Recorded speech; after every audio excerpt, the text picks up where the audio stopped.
Oi pessoal, graça e paz sejam multiplicadas. Nós chegamos ao capítulo 16 de Provérbios, estamos no dia 16 para a glória e honra do nome do Senhor.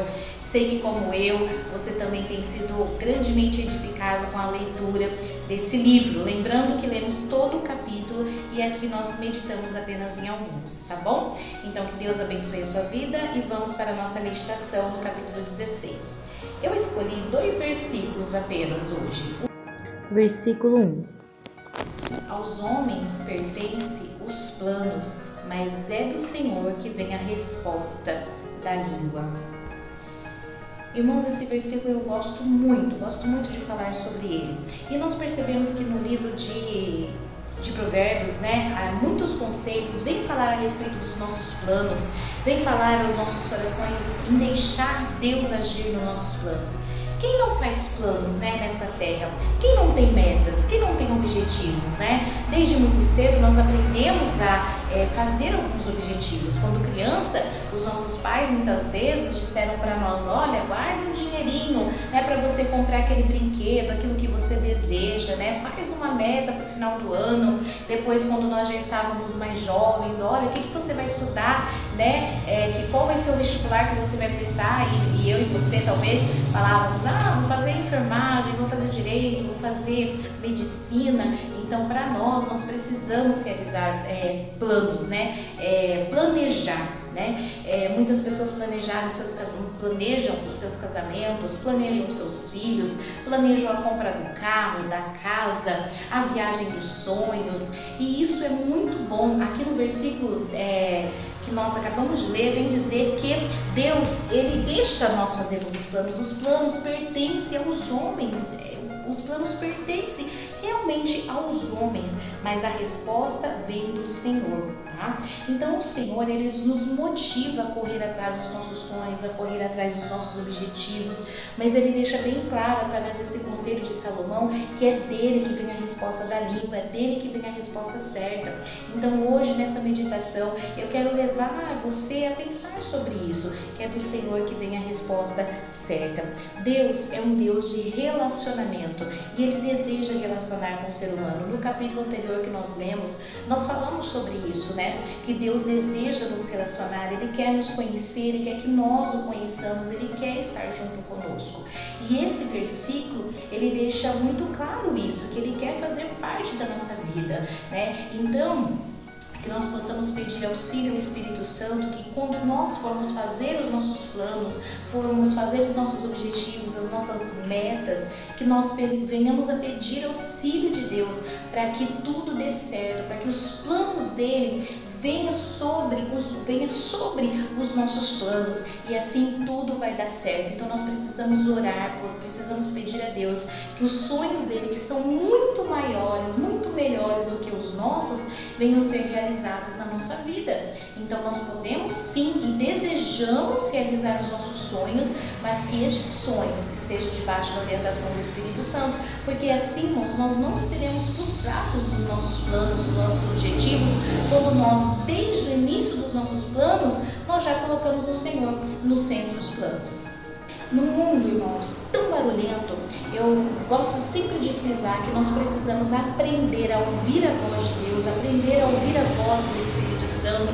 No mundo tão agitado, tão barulhento, eu estou numa sala aqui que faz muito barulho, na rua, e nesse mundo, muitas vezes, nós não conseguimos ouvir a voz de Deus, ouvir a voz do Espírito Santo, e aí nós somos frustrados, nós não conseguimos concluir os nossos objetivos, os nossos sonhos, as nossas metas, e isso não é o que Deus quer. Deus quer que nós tenhamos um relacionamento com Ele e aprendamos a ouvir a voz dEle. Ele tem prazer em falar conosco. Eu quero trazer um exemplo aqui de uma pessoa que Deus falou com ela e ela ouviu a sua voz.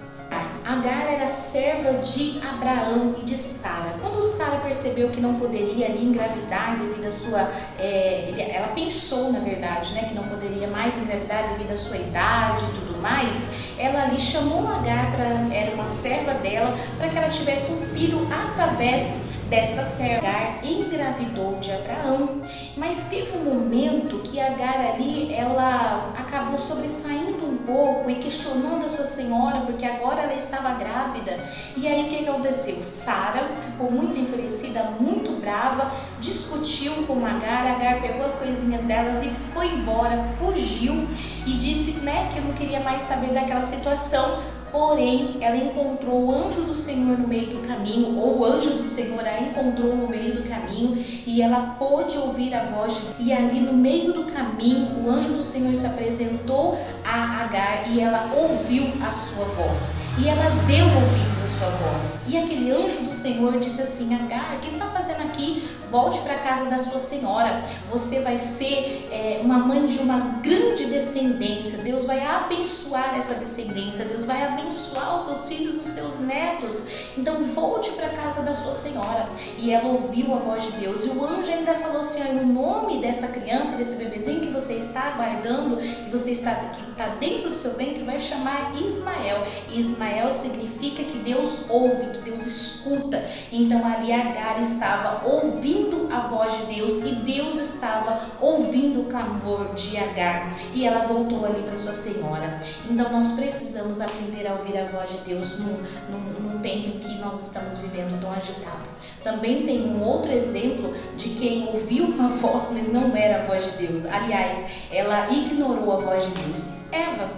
Eva teve ali Deus falou com ela que não era para ela nem para Adão comer o fruto do fruto proibido, o fruto ali do conhecimento do bem e do mal, porque certamente eles iam morrer. Mas ela deu ouvido a uma voz, a voz da serpente, do inimigo das nossas almas, dizendo para ela, enganando ela, que ia morrer coisa nenhuma. É que Deus sabia que ela ia conhecer o bem e o mal. E aí Eva ouviu a voz do inimigo. Então, irmãos, o que aconteceu?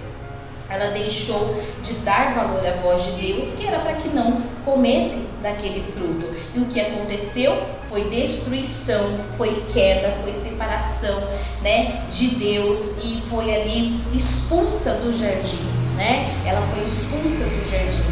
E isso nos arremete ao próximo versículo que eu quero trazer para vocês, também utilizando essa mesma história de Eva, que é o versículo de número 18, que vai dizer assim: o orgulho leva a pessoa à destruição e a vaidade faz cair na desgraça.